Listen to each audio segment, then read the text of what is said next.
Bulan Januari tahun ini ditemukan kanker di ginjal kanan saya.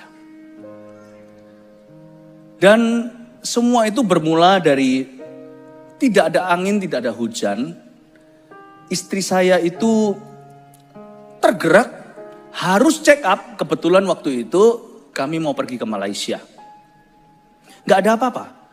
Saya sehat walafiat dan tidak ada masalah. Dan akhirnya kami pergi. Kami berdua, suami istri, dan juga beberapa hamba-hamba Tuhan dari GMS Rooftop. Waktu pergi itu, semua yang lainnya tegang, saya yang paling nyantai. Imannya mungkin yang paling kuat. Tapi saya doa, terus terang saya doakan mereka semua baik-baik semuanya, semua tegang. Tapi tegang-tegang gitu juga malam sebelum check up, makan durian, yang ngawur memang. Akhirnya kami pergi kan, waktu setelah pergi itu check up satu-satu. Semua hasilnya baik, kecuali saya. Dokter berkata, saya mau ketemu dengan Anda. Masuklah ke sana, dokter berkata, ini kanker. Tapi belum bisa ditemukan, karena kalau kanker, kata dokter, yang di ginjal, itu silent killer. Jadi kalau sampai ada gejala, berarti sudah menyebar. Itu nggak bisa dideteksi dengan cek darah doang, atau kalau kita cek lab, blood test, nggak bisa. Dan kalau saya telat 5 bulan katakan, itu pasti sudah menyebar dan ceritanya beda. Istri saya itu bisa tiba-tiba digerakkan oleh Tuhan, padahal itu bukan jadwal rutin kami untuk check up. Jadwalnya ada sendiri. Akhirnya dokter memberitahu kepada saya, USG, saya mau USG Anda untuk memastikan, pertama di USG. Di USG akhirnya pasti.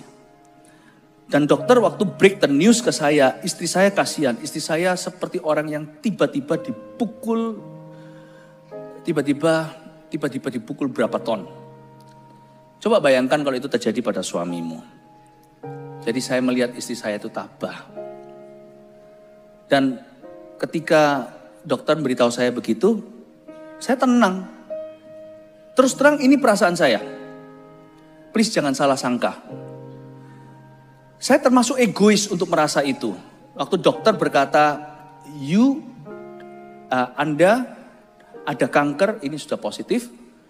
Saya tidak geming, malah sempat bergembira. Aneh ya. Sekilas akal sehat saya belum main, tapi insting saya atau perasaan intuisi saya itu tiba-tiba happy. Oh, akhirnya aku akan bertemu Yesus muka dengan muka. I will see him face to face. Waktu saya ngomong dalam hati saya itu, saya sempat merenung dan dokternya lihat saya nggak ketakutan, saya juga tidak gemetar, saya juga tidak menyangkal, saya juga tidak panik. Dokternya akhirnya berkata, tunggu, Anda jangan remehkan. Anda dengar dengan baik, ini apa? Jangan Anda remehkan. Saya bilang, dokter, saya tidak remehkan. You kan barusan berkata cancer kan? Dokternya sampai, ini orang kok nggak takut sama sekali. Sempat saya happy karena saya akan bertemu Tuhan Yesus. Saya beritahu gini dulu ya. Bahwa orang kalau punya hidup kekal dalam Yesus Kristus dan tahu dosanya diampuni bukan karena amal sosial. Itu lain kalau kita itu tiba-tiba ketiban musibah, kita nggak tentu diluputkan seperti nggak tentu selalu diluputkan dari permasalahan atau pencobaan. Tapi kalau kita punya Tuhan itu lain. Dan kalau kita tahu kita sudah diselamatkan itu beda.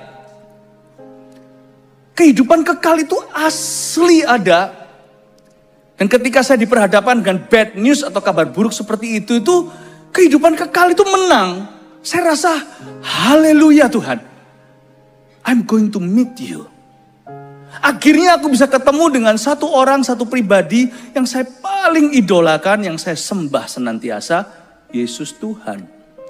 Tapi setelah itu, saya baru sadar egois aku. Waktu saya lihat wajahnya istri saya seperti biru, Lalu habis itu kita semua keluar break the news ke semua hamba-hamba Tuhan yang ikut dengan kami. Kami sudah terjadwal untuk makan malam di Malaysia, di Kuala Lumpur. Akhirnya kami dinner. Dinner itu gak ada satupun yang nafsu makan kecuali saya. Saya makan itu enak. Saya beritahu, saya kasih bocoran ya.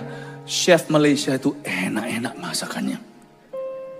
Lalu saya bilang, ayo makan. Ayo makan. Kiri kanan saya paksa makan. Saya paksa makan. Saya yakin mereka makan itu, mereka makan udang, cumi, semua kerasa hambar. Tapi saya makan dengan lahapnya. Lalu pulang ke hotel, besok masih akan dijadwalkan untuk ada kontrol susulan. Akhirnya kami tertidur, harus istirahat kan. Dan tidur itu, kami tertidur pula, saya gandengan. Tidurnya itu gandengan dengan istri saya. Lalu sampai pukul 1 saya terjaga, saya terbangun. Waktu saya bangun dari jam 1 sampai setengah 5, saya nggak bisa tidur lagi. Setengah 5 sempat tidur sebentar lagi. Tapi 1 sampai setengah 5 berarti 3,5 jam saya melek. Tapi saya nggak berani goyang. Saya pegang tangan istri saya, kami itu tidur gandengan. Ini saya mulai nyusul. Dasar saya ini kurang pinter ya. Jadi mikirnya telat, tell me namanya. Saya pikir waktu itu besok kan akan dicek lagi. Sudah seperti apa, apakah ada penyebaran dan sebagainya. Waktu saya sebelum dicek itu saya sudah mulai sugesti. Karena minggu itu saya agak sedikit sesek nafasnya. Saya kira sesek nafasnya mungkin karena kecapean. Tapi sampai saya dapat news itu semua akhirnya terjadi gatuk logi, mulai saya kait-kaitkan. Dan malam itu saya tidak bisa tidur, karena saya waktu dengan tangan satu saya ambil HP saya riset, kalau sampai sudah menyebar ke paru-paru saya, kipas angin namanya, mungkin waktu hidup saya cuma tinggal sebentar. Mungkin 3 tahun, 5 tahun, mulailah matematikanya jalan. Saya bisa nikahkan putri saya. Tapi apakah saya juga bisa nikahkan, tapi saya belum temukan, saya dan mamanya belum menemukan jodoh untuk anak kami kedua Jeremy. Lalu saya paling sedih itu adalah memikirkan Warren, bisakah saya lihat dia wisuda? Dia waktu itu masih SMP. Lalu habis itu wajah jemaat satu-satu muncul di kepala saya. Si ini belum ini, si ini belum itu. Yang ini gimana? Dia belum dewasa. Wajah Anda satu-satu muncul. 3,5 jam itu stres setengah mati. Tadi siangnya, sorenya saya masih happy ya, tidak bergeming. Pukul 1 sampai setengah 5 itu terasa seperti neraka. Saya pikir Tuhan, aku itu selalu ready ketemu Tuhan. Karena aku punya hidup kekal. Tapi aku gak siap tinggalkan orang-orang ini Tuhan. Masih banyak yang harus kukerjakan dalam hidup mereka. Semua kalkulasi saya, semua skenario, tidak ada satupun yang klop. Singkat cerita akhirnya, saya dan istri menolak untuk dioperasi. Saya dioperasi di Malaysia, bukan karena apa? Karena saya harus pulang dulu ke Surabaya demi tugas. Itu bulan Januari, ada beberapa Christmas pemerintah, Natalan ASN contohnya, dan khususnya highlightnya adalah Natal di Kota Madya, Balai Kota Madya Surabaya. Nggak mungkin saya nggak ada di sana untuk Pak Eri, wali kota kesayangan kita. Saya nggak mungkin tidak di situ untuk beliau dan untuk kota tercinta. Mereka nggak tahu semuanya. Saya waktu itu masih ada kanker. Waktu saya berkhotbah di tempat jenengan pada waktu itu Pak Eri. Dan pulang itu saya juga berkhotbah. Saya harus berkhotbah di rooftop. Itu sudah jadwal streaming. Kan nanti jemaat jadi gimana? Dinanti-nanti pastornya GR nih. Kalau Anda tunggu-tunggu saya. Tiba-tiba habis itu saya nggak muncul kan gimana? Jadi saya khotbah di rooftop dan nggak tahu Anda ingat nggak? Di setiap ibadah saya akan ada berkata saya ngomong begini sama jemaat, I love you. It's from my heart, you know. That day when I said that, I love you. Ya, saya kira itu menyebar kemana-mana, ternyata puji Tuhan hasilnya tidak. Kasih tepuk tangan untuk Tuhan dulu.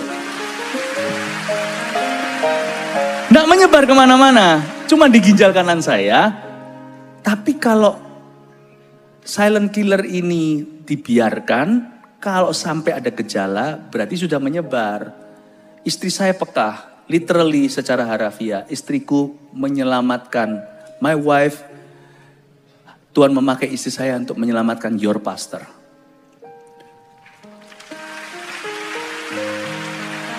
Makanya penting sekali suami istri itu berdoa, suami istri itu mendekat ke Tuhan. Spion kiri kanan itu harus jalan.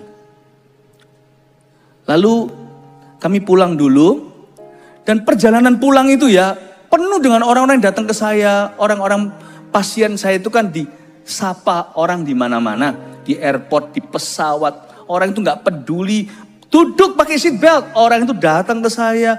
Saya kadang-kadang berdiri, kadang-kadang mereka yang menghampiri saya langsung jongkok di sebelah saya. Saya doakan, nggak peduli di tempat umum, saya doakan semua orang. Lalu pulang ke sini juga mendoakan, ada seorang usher kita yang kena kanker, tapi setelah didoakan banyak sekali di antara mereka hari ini bersih CA-nya atau bersih kansernya.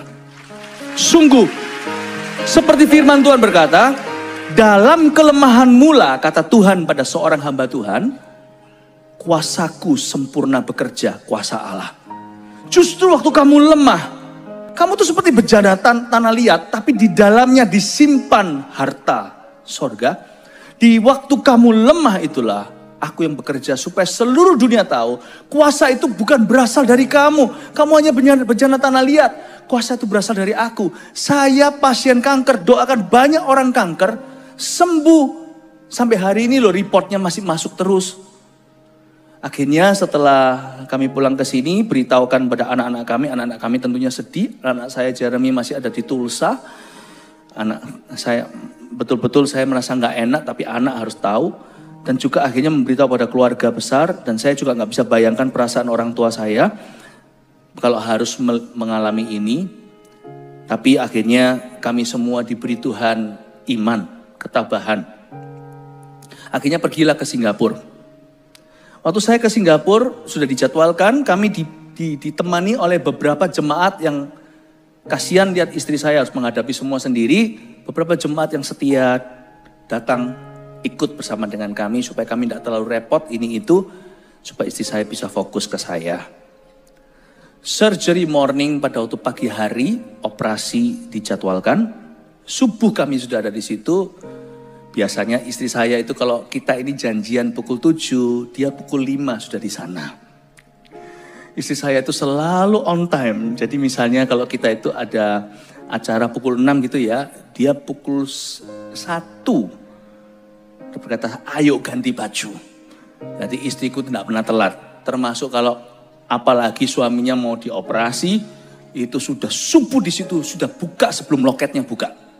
Sudah ada di sana sebelum loket saya buka ya. Makanya saya itu nggak berani molor. Saya menikah dengan orang yang tepat waktu. Lalu habis itu papa saya ikut juga temani beserta dengan beberapa jemaat yang semakin banyak pada terbang ke Singapura.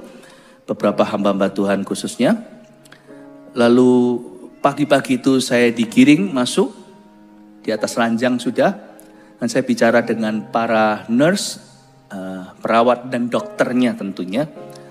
Dan saya terus berusaha untuk menunjukkan keramahan, kebaikan Tuhan. Ini banyak di antara mereka bukan orang Kristen. Jadi saya juga harus bisa mencerminkan kasih Yesus kepada semua orang. Sehingga waktu saya ngajak ngomong susternya bilang, lalu dokternya berkata sama saya curious, saya penasaran, Anda ini kerjanya apa? Itu sebelum saya dioperasi. Saya bilang, saya ini pendeta. Oh makanya, dia bilang, oh makanya, puji Tuhan, pelayanan itu masih wangi di dunia, nama ministry itu masih harum. Dia berkata, oh makanya. Lalu saya masuk ke sana, lalu tak lama kemudian saya tidak sadar. Waktu saya bangun, saya buka mata saya, sebelum dan sesudah operasi, ayah saya memimpin kami semua untuk berdoa bagi saya. Ayah saya Hardi Mantova. dan mendoakan kami semua. Post surgery day 1, hari ke-1 saya tidur terus, kena anestesi dan masih di kateter. Tentu gak nyaman sama sekali. Pukul 4 pagi, saya bangun terjaga, istri saya udah capek-capeknya. Istri saya itu waktu semua orang itu gak tahu gimana, Anda mungkin bisa belajar dari dia. Dia itu bisa masuk sampai di depan ruang surgery, padahal itu semua gak bisa, itu dia bisa masuk ke sana. Istriku tuh ninja. Saya sih gak kerasa waktu saya dibius, mari ya mari. Tapi setelah saya melek, pokoknya istri saya itu selalu ada di sana. Makanya yang muda-muda jangan sembarang menikah. Cari orang-orang yang merupakan your soulmate, yang hidup mati bersama.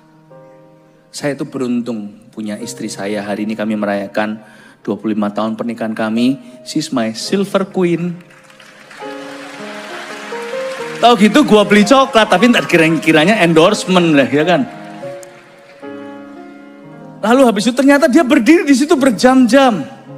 Melihat wajah papa saya, Bapak Ardi Mantova, dalam kondisi yang sedih gitu, saya juga jadi sedih. Tapi habis itu saya happy. Waktu saya di arah keluar gitu, anak sulung kami ada bersama dengan kami. Anak kedua masih kuliah, gak mungkin saya ganggu.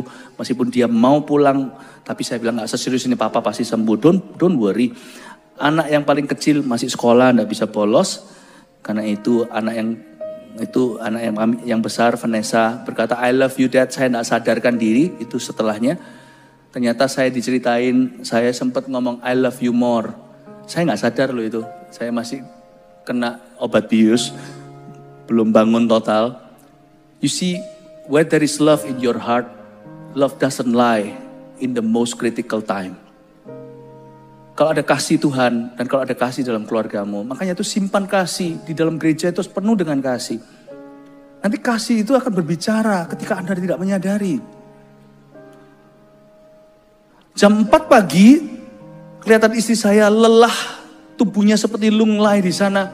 Di sofa saya tidak ganggu. Saya ngalami panic attack. Tidak pernah dalam hidup saya ngalami seperti itu. Serangan panik itu luar biasa. Pukul 4, saya tidak bisa goyang gimana karena kateter sakit. Dan saya diserang setan dan seperti ada yang menuduh saya. Seperti ada yang menuding dan berkata, matilah kau. Matilah kau.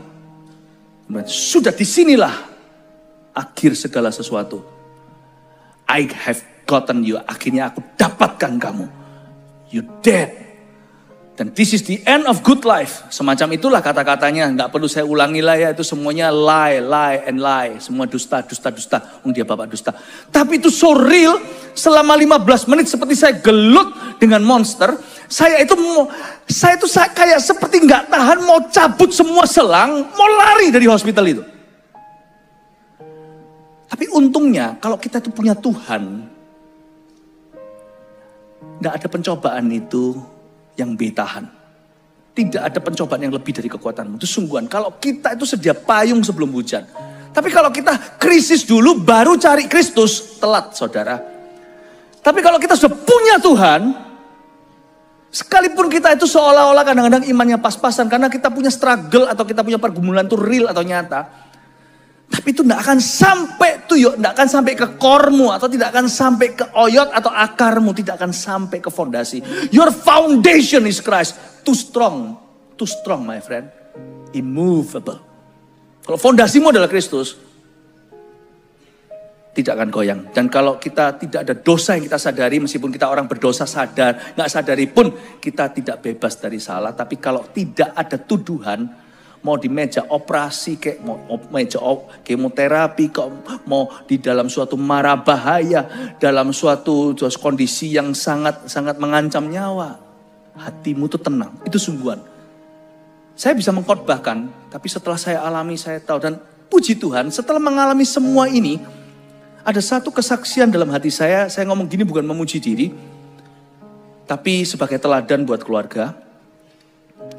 Bahwa saya akhirnya menyadari bahwa semua yang saya ajarkan selama ini, saya hidupi imanku lebih bagus daripada yang bisa ku ajarkan.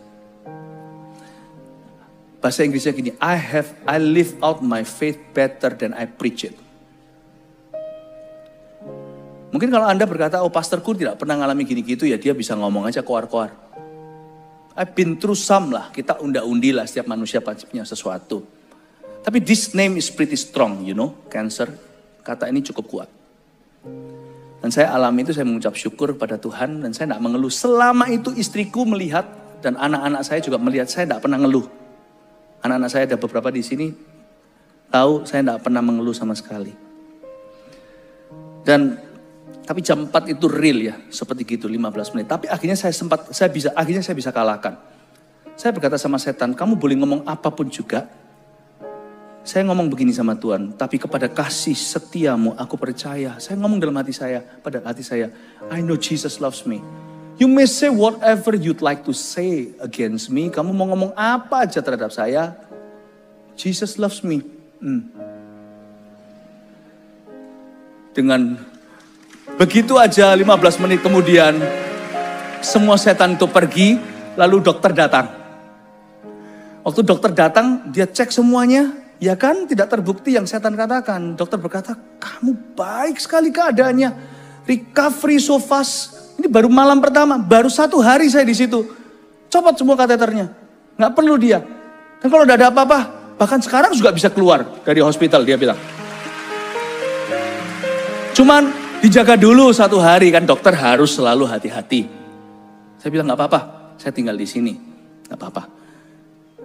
Lalu hari kedua post surgery, day 2, itu terakhir sebelum saya check out. Itu pagi-pagi sekali dokter sama kita miskom jam datangnya. Jadi istri saya, seperti saya katakan tadi, dia selalu early. Jadi dokter katakan dia mau harusnya itu dia datangnya pukul sekian. Ternyata kita salah ngerti. Istri saya sudah rapi. Kita semua sudah rapi. Saya masih diranjang. Akhirnya kita lihat-lihatan. Lalu saya ajak dia slow dance jam 6 pagi. Kami berdansa pelan. Baru kemarin saya dituntun papa untuk bisa jalan pelan-pelan untuk kembali ke keseimbangan. Saya slow dance keesokan harinya dengan istri saya. Terus saya tanya, itu speakernya kok gak pernah aku lihat? Iya, aku pinjam dari hotel. Iya ya, itu speaker dari hotel ya, kamu ambil ya. Tapi sudah balik kok, kita gak pernah mencuri.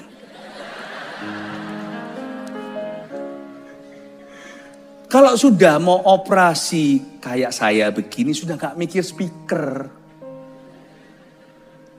Tapi setelah itu ternyata saya recover cuma 1 hari. Semua bagus, semua bersih. Gak menyebar sih. Tapi ginjal kanan saya diambil separuh. Jadi saya sekarang manusia 1,5 ginjal. Tapi kalau 5 bulan lagi, mungkin ginjalnya semua harus diangkat. Dan sudah harus masuk ke level berikutnya. Kalau itu penyebaran. Ternyata seperti yang saya takutkan, saya punya paru-paru itu apakah itu sudah menyebar, ternyata tidak terbukti kok. Memang saya minggu itu agak sesek nafas, karena saya keletihan, saya kecapean. Jadi bukan karena kankernya, puji Tuhan. Dan haleluya. Jam 6 itu setelah slow dance dengan istri saya merasa gini, saya merasa kayak I'm the luckiest man in the world. Saya pria yang paling beruntung di dunia ini. Saya jatuh cinta sama istri saya itu waktu dia masih berumur 14 tahun. Please jangan lihat saya kayak gitu, kayak ini illegal ini, Bapak polisi, maaf.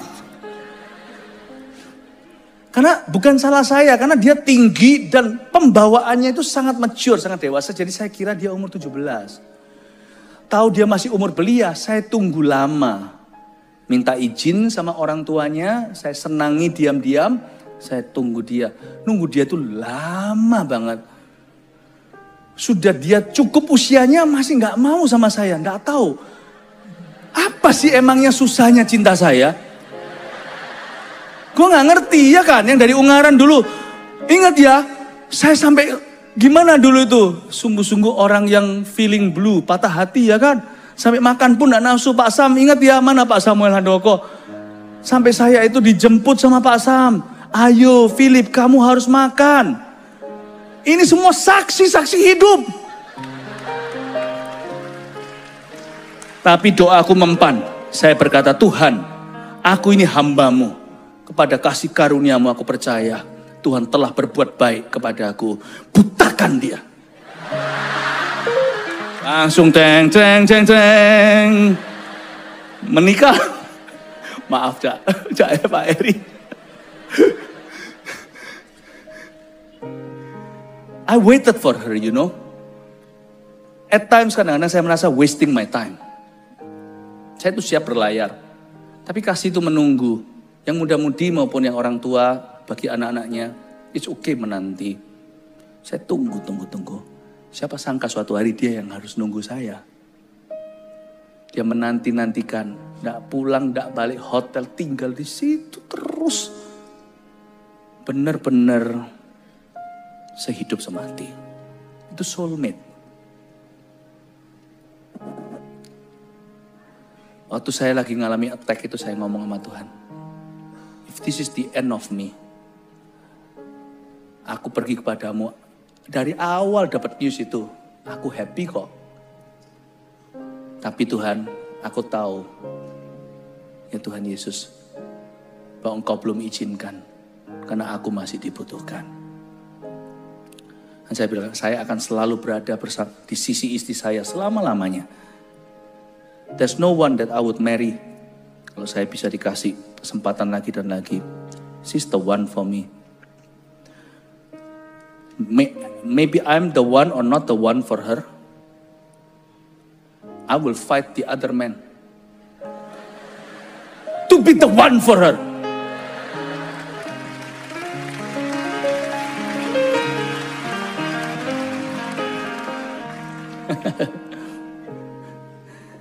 Setelah itu kami check out dari hospital. Suster-susternya senang sekali sama kita. Ketawa-ketawa semuanya senang sekali. Pukul 4 saya setelah sampai ke hospital, pulang ke mana? Sampai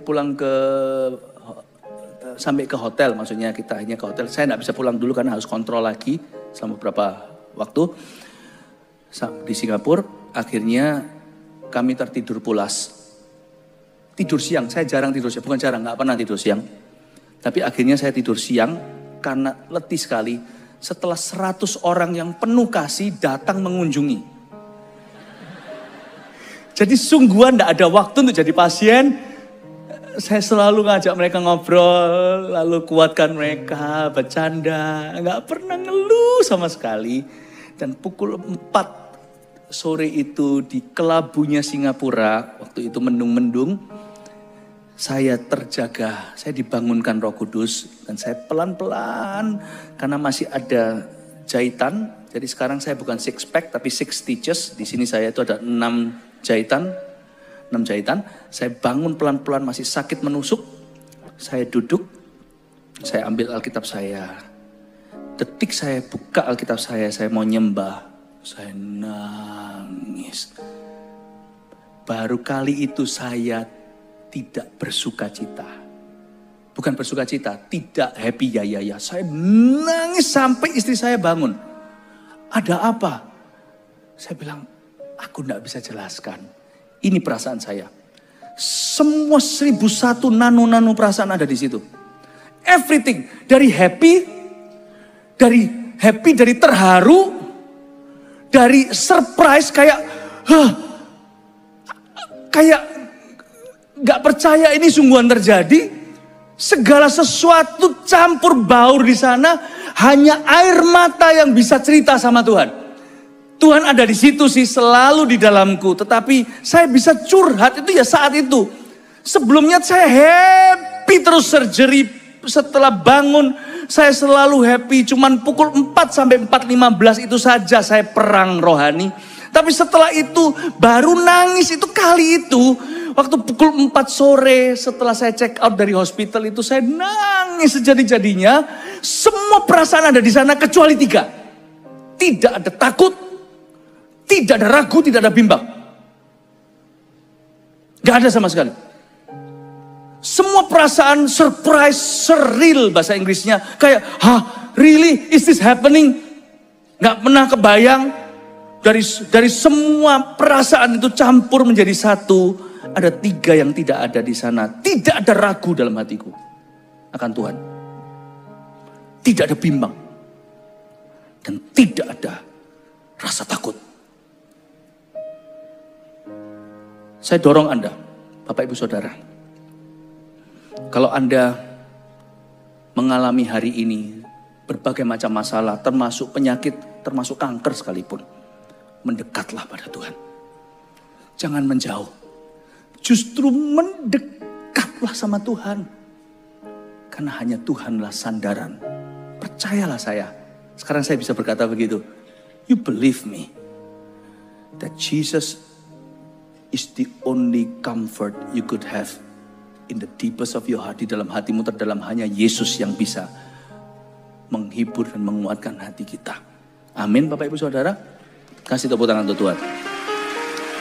Akhirnya singkat cerita, saya pulang. Sebelum pulang kami Zoom dengan semua gembala regional.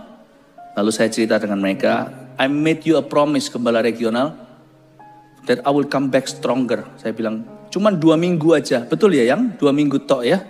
Aku istirahat. Saya bilang, don't worry guys. I'm not a patient. Saya sudah clear, tidak ada cancer. Bersih sama sekali.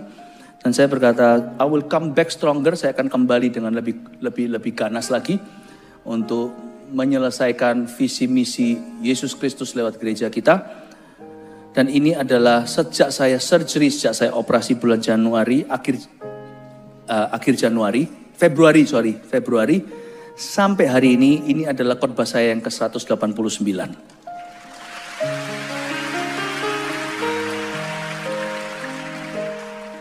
Saya ingin sekali menguatkan Anda yang hari ini, kalau Anda mengalami depresi, kalau Anda mengalami sakit penyakit, masalah rumah tangga, dan masalah dalam pekerjaan, izinkan saya lewat acara hari ini, acara istimewa, tetap lakonnya adalah Anda, bukan saya dan istri saya.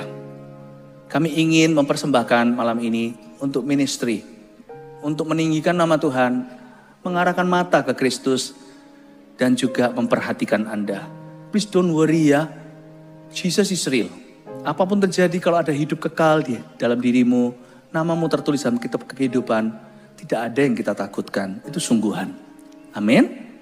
Dan saya rindu sekali memakai kesempatan ini untuk betul-betul minta satu favor. Minta Anda untuk membantu kami untuk menyelesaikan visi misi Tuhan lewat gereja ini. Saya rindu sekali agar kita bisa merampungkan visi 1000 gereja lokal dengan 1 juta murid itu pasti akan digenapi dalam masa hidup kita. Will you help me?